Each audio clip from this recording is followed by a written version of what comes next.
Assalamualaikum warahmatullahi wabarakatuh. Salam dan bahagia.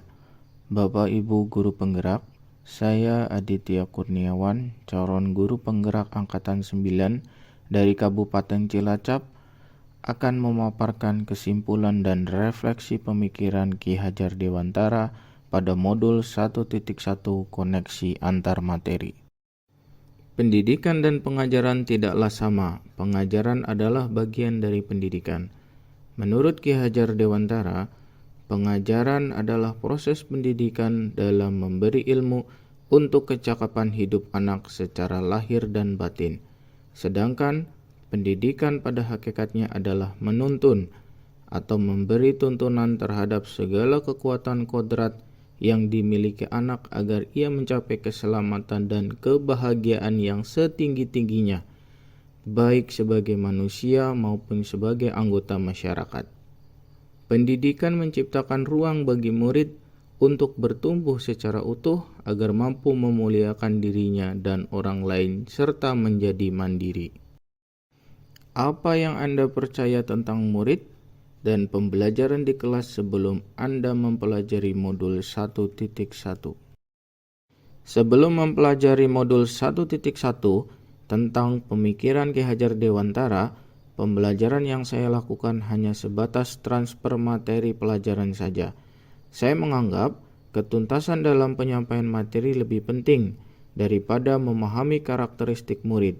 Biasanya saya hanya melihat nilai murid dari aspek kognitif saja. Jika nilai murid sudah mencapai KKM, dinyatakan bahwa pembelajaran sudah berhasil. Selain itu, saya pun beranggapan bahwa murid hanya sebagai objek pembelajaran, sehingga pembelajaran terpusat pada guru atau menggunakan metode teacher center. Sebelumnya saya tidak mempedulikan apakah murid sudah benar-benar paham dari apa yang saya ajarkan atau tidak, karena fokus utama saya lebih ke ketercapaian materi. Apa yang berubah dari pemikiran atau perilaku Anda setelah mempelajari modul ini? Namun, setelah saya mempelajari modul 1.1 tentang pemikiran Ki Hajar Dewantara, saya menyadari bahwa apa yang saya pikirkan dan saya lakukan selama ini tidak tepat. Seharusnya saya melakukan proses pembelajaran secara menyeluruh, bukan hanya aspek kognitif saja, namun juga afektif, psikomotor, spiritual, sosial, dan budaya. Murid bukan sebagai objek pembelajaran, melainkan subjek pembelajaran.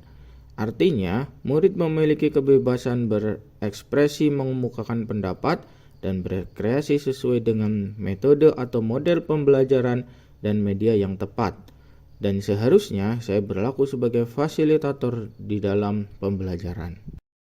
Guru pun harus ikhlas, penuh kesabaran dengan segala ketulusan hati, agar terwujud pembelajaran yang menyenangkan dan berpusat pada murid.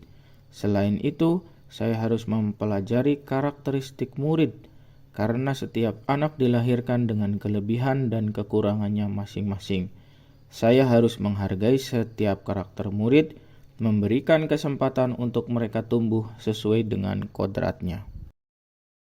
Apa yang dapat segera Anda terapkan lebih baik agar kelas Anda mencerminkan pemikiran Ki Hajar Dewantara?